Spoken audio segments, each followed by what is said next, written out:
If it's Christian, we're talking about it. This is the Mike Charleston Show. Alrighty, well, welcome to another episode of the Mike Charleston Show. I am flying solo today. My wife and Chuck are not joining me, but this is a special episode, and we are joined with a special guest. We've been going back and forth on emails the last couple weeks, and we tried to do this last week. It didn't work out, but let me bring him in right now. And this is Craig. There's Craig. Craig Alsup. Yes, sir. Okay, that's how you pronounce his name. He is with Manna Worldwide, and I was not very aware of this until he came to me, and we started checking him out just to make sure, you know, what kind of crazy organization is this? And so we were looking through. We're like, okay, it seems pretty legit, and so we went back and forth, and look forward to this conversation. So this is Craig. There you are, you're number 4. There's Craig. So Craig, tell us about you. Tell us about the ministry and what this is about, because it's a fairly new ministry that's going on, right? Well, we're about 25 years old. Okay, actually. that new. Not new. It's not No. that new, right? You know, I mean, it's new in comparison to some of the nonprofits out there in the world that are kind of some of the big heavy hitters, Sure. right? The World Visions, the Compassions, you know, those guys are. The big organizations have been around a really long time, a little bit longer than us. But, yeah, man, I celebrate our 25th year in existence this year. That's awesome. And we've seen God do some incredible things in those 25 years. And I know we'll get into that, but I'll introduce myself a little bit, I guess. Craig Alsup. I've been working for Manna for 10 years now as a full-time missionary. I'm an associate director for Asia, which my title might tell you what region of the world that I focus on most. I hope so. My wife and I based here in Fort Worth, Texas, where Manna headquarters is. But then we get the opportunity to travel around the country to speak with business leaders, to speak with church leaders, to speak with individuals, to share what God's doing over throughout Asia through Manna, and build partnerships. So that people can come alongside to help to support financially, to help to support through prayer support, through mission trips, and really assisting the church in getting involved more in missions in a way that is with pre-vetted organizations and people that we work with, Right. And kind of a safer way, right, to get involved than just to answer that email from that person asking for money, That's right. That's right. We step in and to help to connect those dots. Well, let me just tell you my story a little bit. So we have a very small church, small group. We put on some camps and things like that for a lot of homeschoolers. And so homeschoolers, they are very interested in missions work, but most of which live out in the country somewhere. They have smaller churches, and there's just not a lot to go through. So in our case, we didn't know of any organization. We didn't know of any, just kind of word of mouth. We know a couple missionaries, and we've been on some trips with them. And my daughter just came back from Japan on one of those. But it's really hard to find unless you go with, like what you say, one of these big organizations. And so it's really nice to have one of these organizations that you can find that do smaller missions trips. Now we can get into this later, but it looked like you have some smaller ones and then maybe longer term ones. I'm not so sure. It was hard to tell on that, but my daughter was more interested in the short term ones right now. But that is an essential thing. I mean, we look around, and obviously there's some things we can do in America, obviously, but there are people that are world minded and they want to go see and help and spread the gospel to places that may never have heard. So that's where you guys step in, and you have an established group and can provide that for people like us. Exactly. Yeah, what we have found is that, when I talk with pastors and things like that around the country, is that often they just sort of don't know who to partner with. Right. They don't know who's legitimate. They don't know how to make the connections. Maybe they've never led a mission trip before, or, not at least to that region of the world or something like Exactly. that. And so we kind of come alongside as those sort of resident experts, right?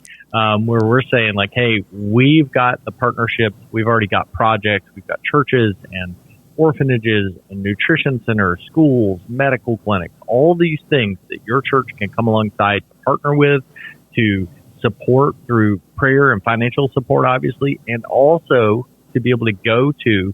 I always tell people, I want to take you on a mission trip. If you're going to get involved, if you're going to give, if you're going to pray, I want to take you on a mission trip to that project that you're supporting, so that you can sort of meet the kid that's there because you give. Absolutely. Right. And that changes the game. That changes everything for people. When they're no longer just a postcard. You've met these people and you've worked with them. Exactly. And so it becomes a lot more real. So you were just dropping a few things in there that you do. And as we were going through your website, which by the way is mannaworldwide.com, and we're looking at different things, and there's projects that go on and there's different aspects. What are some of go into more depth of some of those projects, if you don't mind, like you were mentioning just a few of those. Yeah, sure. So our philosophy with Manna is that we want to come alongside the local church, wherever they are in the world. We want to help them reach their community in a better way for Jesus. You take after what Jesus did here, right? Is he went around, he spoke to people, he shared good news with people.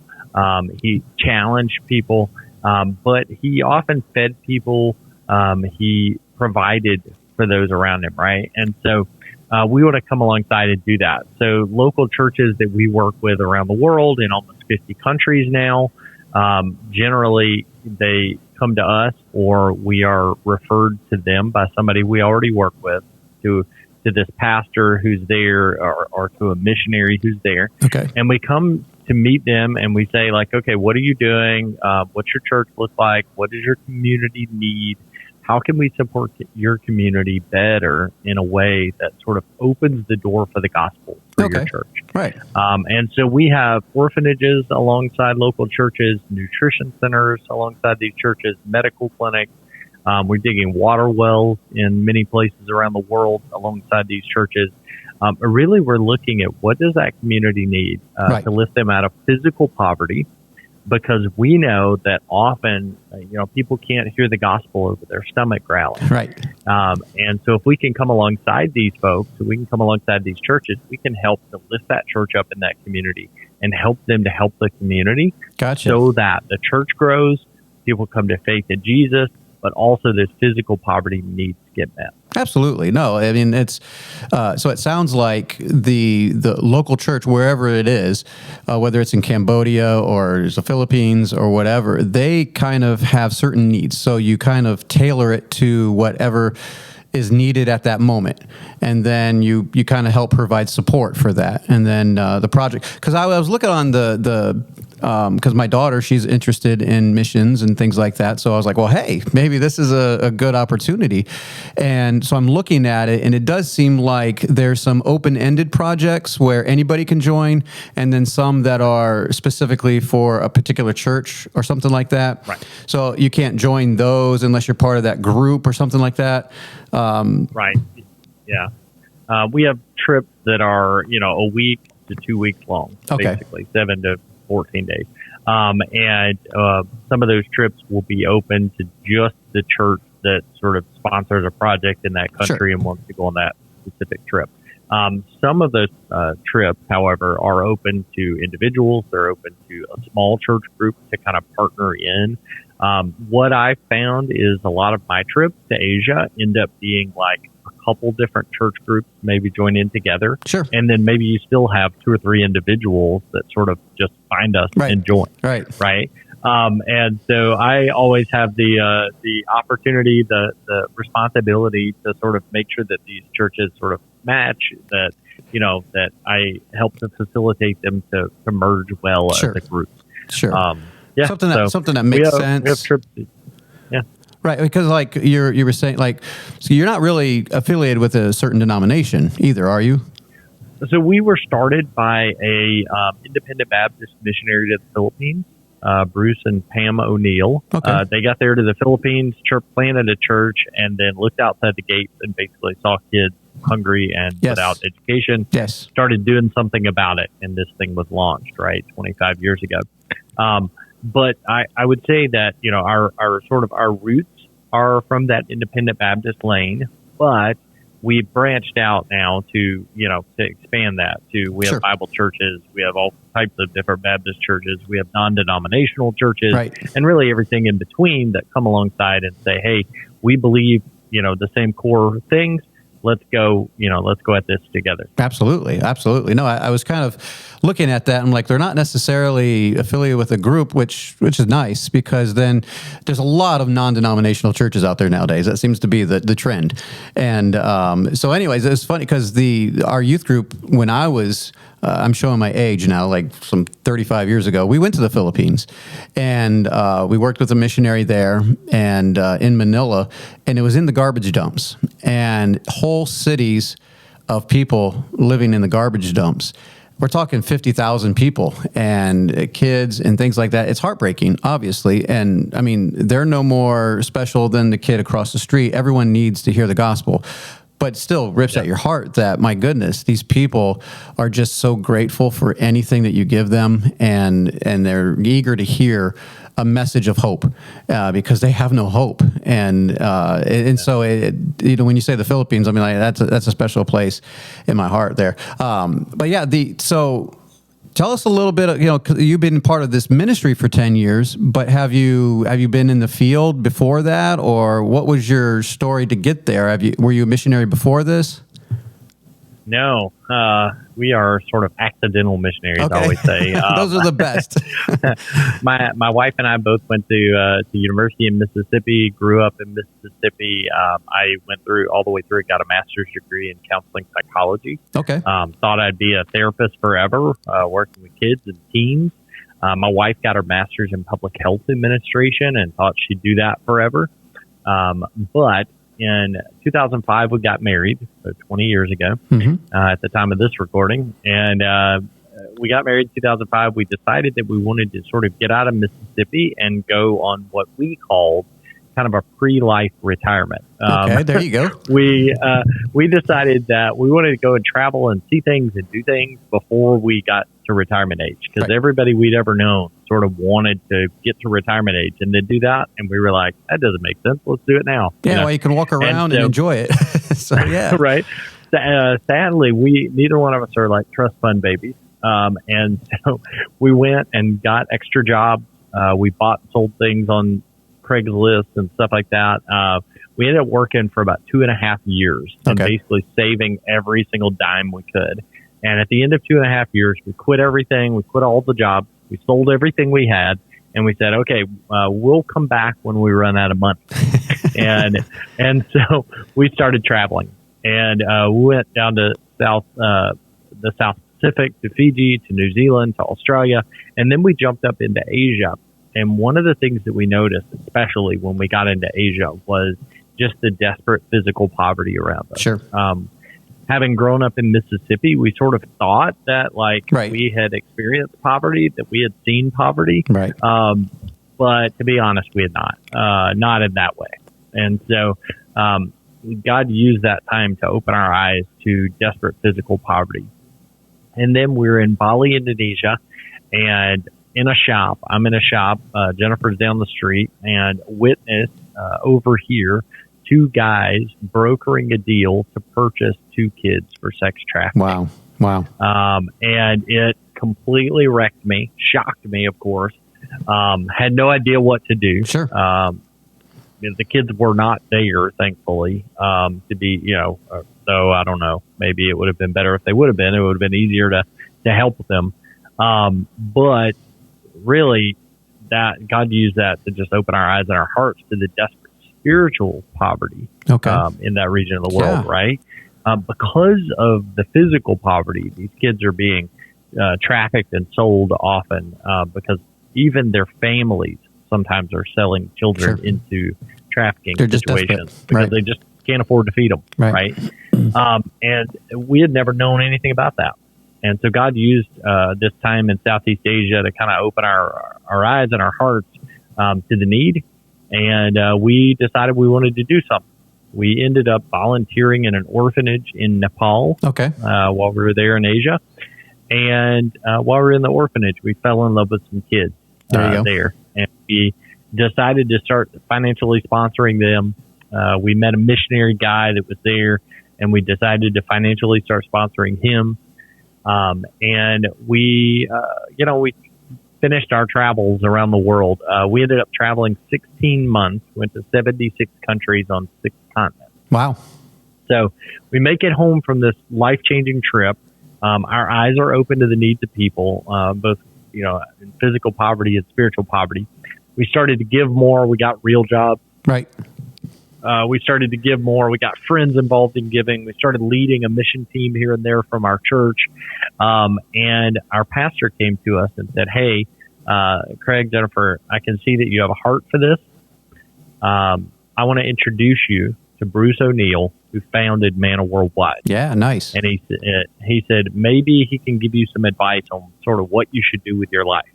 At that time, we were working regular jobs. We were just like, okay, whatever. And went into the meeting and shared my heart, my story. And Bruce looked across the table and said, "Hey, man, we actually need somebody like you to be one of our directors for Asia. And I'd love it if you'd consider praying about coming on with us." Yeah. And so we did. We prayed about it. And several months later, quit our job, sold our house, sold a car, sort of did what we had done to prepare for our around the world trip. Right. This time we had a 2-year-old and a 4-year-old. Wow. Okay. There you go. And did it all again. And so 10 years ago, we stepped out in faith and said yes, and started raising our personal support. We raised 100% of that, and then going around and connecting people with projects, and launching new projects over throughout Asia. Nice. That's awesome. Yeah. Like you said, the accidental missionary. That sounds like a title of a book, but the accidental but you know what? That's kind of how things work, with God moves our hearts, and then we get motivated to do certain things. And then all of a sudden there's an open door, and it's just, are you going to take it or you're not? And you took it, and now you are right here. So, so tell us some of the, you have any interesting story? I mean, that was an interesting story. Don't get me wrong. That was an interesting story. But you have any because you're taking 2- and 4-year-olds over there.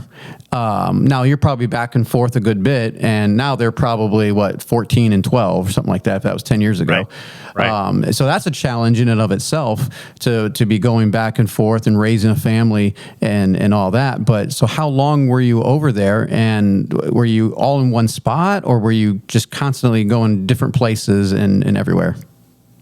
Yeah. So we kind of go back and forth. Our role with Manna really is to be that sort of that bridge between the United States, the churches, the businesses, the individuals here in the United States, and those projects throughout Asia. So we have projects in Mongolia, and Nepal, and India, and Bangladesh, Pakistan. We're in Myanmar, and Thailand, and Cambodia, and Laos, and Vietnam. We're all over, right? Philippines. And so we are sort of that bridge between, because what we realized, and what Bruce O'Neill realized when he founded Manna, was that missionaries would often raise money in the United States, right? They would get to wherever they're going, and then they would realize that the need was much bigger than they expected it to be, right? Which, I mean, that happens anytime you move from one context to another. And so then they would be looking for ways to support their community. They would be suffering with their budget, right? Because they raised enough money for them to survive, but they didn't raise enough money for everybody around them, right? And so then what happens is it's usually a combination of things. The missionary takes from their personal budget, and they just make it work, right? And they help people around them, and then their family suffers, right? And that leads to burnout, all sorts of issues, or they end up with one foot in the Philippines and one foot in the United States. they're running back and forth to the U.S. to try to raise more money because they need it, because they see the need there, right? And so when Manna came along 25 years ago, the whole idea was, hey, missionary, local pastor who doesn't have connections to raise money, but who sees a need around them, missionary, stay where you're at. Stay focused where you're at. Keep 100% of your focus on your work right there in that community. Let us come alongside and be the bridge. And so as a family, we travel around the United States. We speak in churches. We speak at business conferences and with business leaders and things like that, and then other different conferences and meetings. And we try to connect people here who say they want to get involved in missions but don't know how, right? Or they're looking for an additional outlet for one reason or another. And so then we partner them with projects that specifically need support and need help. And then we build and lead these mission teams back and forth. So my family ends up in the United States part of the year. Gotcha. And then we end up traveling to multiple different countries throughout Asia part of the year. And so, we did Nepal and India at the end of the year. We've been in Thailand. We've been in, Cambodia. We've been in Mongolia. We've been in the Philippines. We've in Fiji. We've been a little bit everywhere. So, that's kind of the role that my family plays is come alongside, supporting, helping, lead the team. I'm sort of the primary, so I get to go on all the trips, but my family gets to go on a lot of the trips. And yeah, we just, we sort of get to live that life where we're sort of transient in nature, but, at least it keeps the missionaries on the field, these local pastors on the field. It keeps them getting the support that they need. And it keeps them with both feet planted in the work that God's called them to there. Absolutely. No, and that's essential. We know a number. We have a missionary friend that lives in Laos, and we just had a group that's going over to India. And the tough part is a lot of people want to be these independent. They go there, but you need that support. Because it's tough to be Rambo, it really is. And so you really need that group. And I know sometimes you can get bogged down in the details and over managed, and some people are like, yeah, but 90% of my money doesn't even get to the missionary. And I'm like, I get it, but they're getting support. And that's the important thing. And you need that kind of structure to help out. The Asia is one of the biggest, unreached people groups. I know the biggest percentage-wise is probably the Middle East, I'm guessing. But Asia is, you've got 1 billion people in China. Yeah, you didn't mention China, so I'm guessing you're having a hard time getting into China? Yeah, we've got some stuff in the works there. Okay. But we try not to talk about it too much. I got you. I understand. But there's some of those places that we work that we try not to talk about a whole lot. But God's doing work all over the place. Yeah, I understand. And we're always coming alongside and going, okay, how can we expand what we're doing? How can we help more missionaries, more local pastors to do the work? You mentioned stories, and I should tell you a couple of stories. Yeah, we love stories. If I can. Yeah. We've got so I've got a little picture on my desk. I'll pull it up here and see if you can see it. There we go. It's there. Yeah. Okay. So this is a group of young ladies. Yeah, I got out of focus there. Yeah. Oh yeah. I need to get it to focus in. All right, there it is. This is a group of young ladies who are in one of our orphanages in Nepal. Okay. This young lady in the front in the white jacket, kind of leaning across, her name is Kripa. And Kripa is a good friend of mine. I've known her since she was a little girl, a little bit younger than that, actually. Gotten to see her grow up, gotten to see her come to faith in Jesus. A couple years ago, got the opportunity to baptize her there. Oh, nice. She came to me and said, "Hey, will you baptize me?" And I'm like, "Really? Yeah. Like I get to do that?" And so super exciting. Kripa is an incredible young lady in her early 20s now. She actually is in Bible school now. She grew up as a leader in our children's home, just supporting the other kids, serving the littles, we call them, the smaller kids.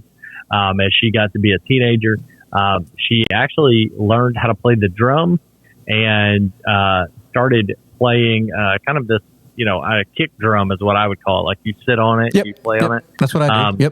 We have one of those in our children's home, and so every night we have worship time. And Kripa learned how to play that drum. And so for years in our children's home, as she was a teenager, she helped to lead worship and there. Now she's in Bible college. She's coming out of Bible college soon and plans to do an internship with actually one of our other Manna projects, a nutrition center in a different village. But just an incredible young lady who has really she's an example of what God's doing around the world, right? We've got 50 different countries, almost 300 different ongoing projects, like 20,000 kids somewhere in the world are reached within a Manna project every single day. And Kripa is a shining example of sort of what happens, right? These kiddos, they get connected with orphanage, a nutrition center, a school, a church, medical clinic, whatever it is, and then they get that support that they need. They get that encouragement they need. They're hearing about Jesus every single day in our project. Sure. We don't do sort of one and done projects. We don't do just go and preach somewhere and everybody raises their hand to accept Jesus and then we leave and nobody ever sees them again. Right. We do these long-term projects where we get to see these kiddos come grow up. We get to see them come to faith in Jesus. We get to see so many of them turn around and then serve either within the project that they're in or another project. We get to see them go on and, lead lives and careers and family lives that absolutely honor Jesus. And so super proud of her. And so many of our kiddos have that same exact story. Yeah. No, I was just going to, before you said that last part there, I was like, it sounds like that your team might be short term, but because they're working with the local, it seems like it's just an ongoing thing and it's not a one and done type thing, like you were saying, which look, I mean, there's a place for that maybe. I'm not knocking it, but I just do think it's a little bit more effective if you can stay in people's lives and disciple, and help them out. And it sounds like that's what happened in this case in Nepal. It's funny because we were helping out some refugees in our area, and they were from Nepal, and they were technically from Bhutan, but they were refugees in Nepal. So I guess they were kind of Nepalese. I don't know. I was trying to give them the gospel. I can't speak their language. So I was doing ESL classes with them, and it was just not working well. So finally, I just gave them a track, a comic book, that describes it. They can't read. And I just didn't think about that. Of course, they can't read. I'm an American. I think everybody can read. And they can't read. And so that was a little frustrating. But no, it's glad. I'm glad to see that because it's so many groups, we go out and we don't see the fruit. We go in for a week or two and then it's kind of like, well, I wonder what happened to them. I hope everything's going all right with them, and that's kind of the goal is to stick around and have a foothold in that area. Yeah, and what we see is our mission teams go out and they are a support, an encouragement, a connection point for some of our partners around the world, as well as these kids and families that we work with, and so. We're not sort of, betting the farm on this one mission trip, sort of doing all the legwork, right? Instead, your mission trip is going generally to a project that you support, project that you're connected with, a project that's happening even when you're not there, right? And a project that's going to be a long-term vision, because, some people, the first time they hear about Jesus, the Holy Spirit grabs their heart and they, accept Jesus as their Savior and they're on fire, right? But that's a small percentage, right? I mean, honestly, most people, a lot of people come to faith through the ongoing work and repetition of the gospel in their lives, right? They need to see it, they need to hear it, they need to experience it. and then the Holy Spirit grabs their heart. So it happened with me. So yeah. And so what happened with me. And so that's kind of what we see, is that our mission trips become like a piece in the puzzle. They're never, the whole thing. Right. They're never the whole puzzle. And so it's great too, because we have many examples of people who go back on trips multiple times, and they build relationships too. So like, it's not just my family who has known these kids forever, right? It's Kripa is actually sponsored by a lady here in Fort Worth, Texas. She and her husband, Mike, Celeste and Mike, have gone to Nepal now multiple times. They've taken their teenage daughter with them multiple times now. And they got to know Kripa on a trip several years ago. Actually get to meet her. So yeah. Yeah, it's just things like things connect, right? You meet somebody, there's a sort of unspoken connection. Sure. And then the next thing you know, Kripa's going to school and being sponsored by this couple who are making sure she gets a further education that she otherwise couldn't afford to have. That's nice. And so we see that time after time. We've got a lady named Sherry who was in the military. When she was in the military, she wanted to go on a mission trip, but she never could get clearance to do it because of military stuff. Military owns you. So she said, I prayed when I was 30 something years old. I prayed and said, "Hey God, if you ever let me retire from the military, and I ever get the opportunity to go on a mission trip after that, I'm going to just say yes and then try to figure it out." There you go. And several years ago, not long after we started with Manna, Sherry joined one of our short-term mission trips to Nepal. And she went there and met a little boy, a young man named Joseph, who had come to us severely malnourished, taken from his family because his family wasn't caring for him, and who was, on the verge of death, basically, when he was brought to us. Sherry got to meet him, and it was an instant connection. This little tiny boy and this lady that's, retirement age. And they instantly connected. And now Joseph is a young teenager. Okay. Sherry's gone back to Nepal, I think, like 7 times with us. Oh, wow. 7 or 8 times. She has supported him. She's encouraged him. She's prayed for him and over him and with him. She's gotten to see him just like come alive as he started to do better. Sure. Physically. Gotten to see him, come to know who Jesus is.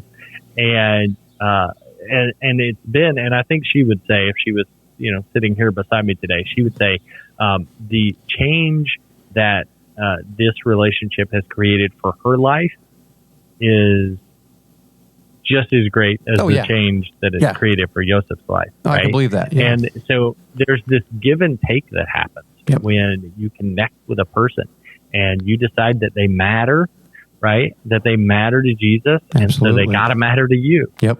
And man, so we just have so many stories of people whose lives have been changed here because of something they've seen on a short-term trip or somebody they've met on a short-term trip.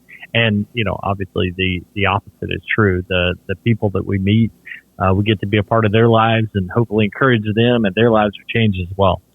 Yeah, so I don't know how we're doing on time. I can't see my timer behind the screen there. But I got 2 more questions, if that's all right. The first one may be something that you can answer, and maybe if you can't answer, just whatever. But if you're a missionary and you're just kind of trying to figure out how to be a part of this, how do they is there a way for them to get a part of this? Or do they, because there might be some missionary friends or something like that they're struggling out there by themselves, and they need some help. They need some guidance, and they can maybe partner with you. I don't know if that's something that you would know what to do. Yeah, of course. So we are pretty much constantly, trying to meet and connect with new missionary potential partners, as well as pastors, national pastors, and things like that around the world. Really, that's what we do, right? Is we want to connect with people. We always say we're looking for missionaries and pastors who are doing the work, who already have, an inkling of, an idea at least of what God's leading them toward, Sure. and that we can sort of step in alongside and support and help them sort of fan the flames of what they're doing, Gotcha. right?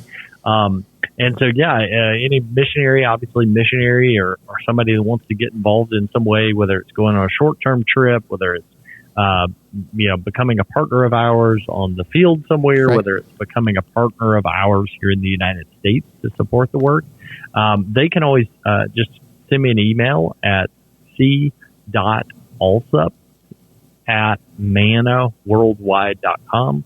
So that's c.alsup at Manna, that's MANNA, worldwide.com. If you reach out to me, tell me you heard about me in this podcast.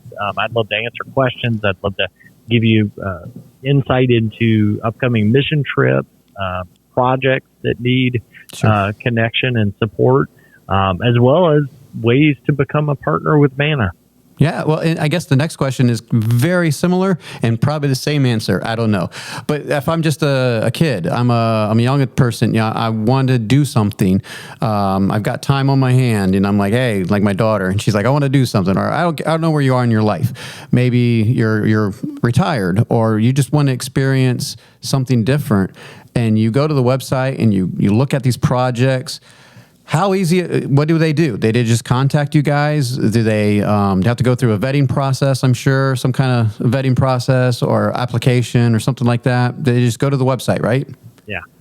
Yeah, definitely just go to the website, mannaworldwide.com. You can click there to find out about trips and things like that. Underneath each trip, there's an email address for the leader of that trip. Okay. And so if you jump on there, you're interested in going to Colombia or Kenya or Mongolia or anywhere in between. And you're all over the place. Just so you know. You can.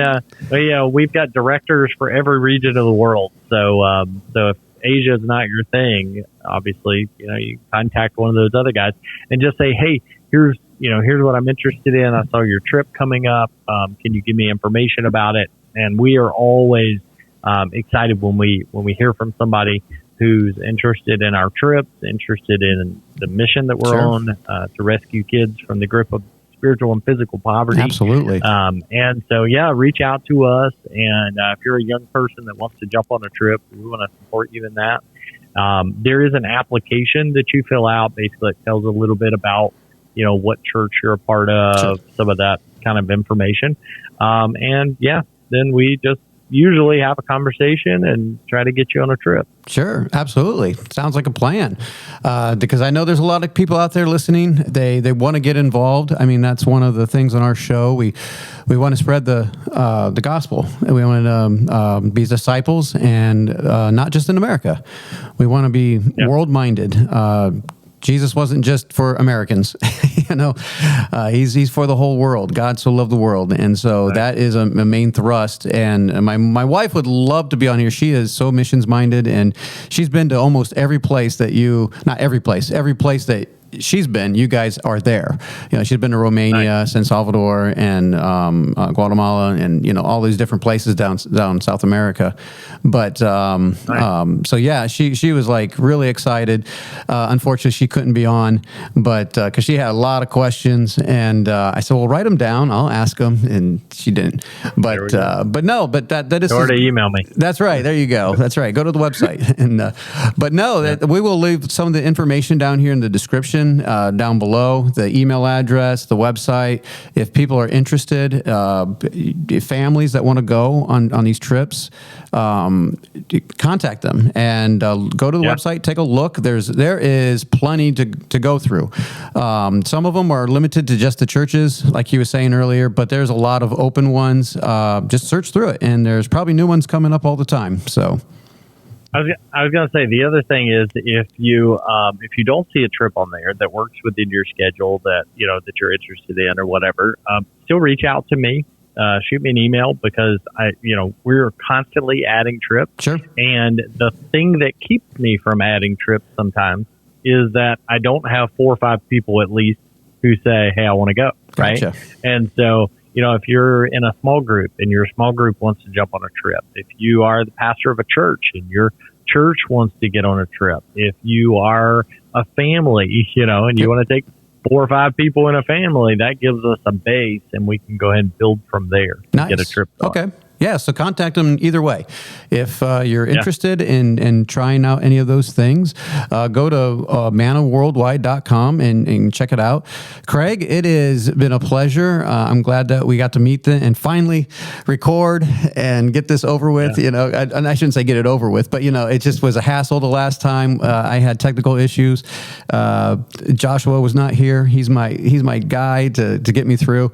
You didn't realize, but like 2 minutes before this, the sound wasn't working. And I called him. I'm like, I got like 2 minutes. Help me out. So he helped me out. But no, I really do appreciate this. And we'll put it up here shortly. And we'll encourage people to go check your website out. And thank you very much. Awesome. Yeah, thank you so much. Enjoyed it. All right. Thank you. All right. Bye. Bye.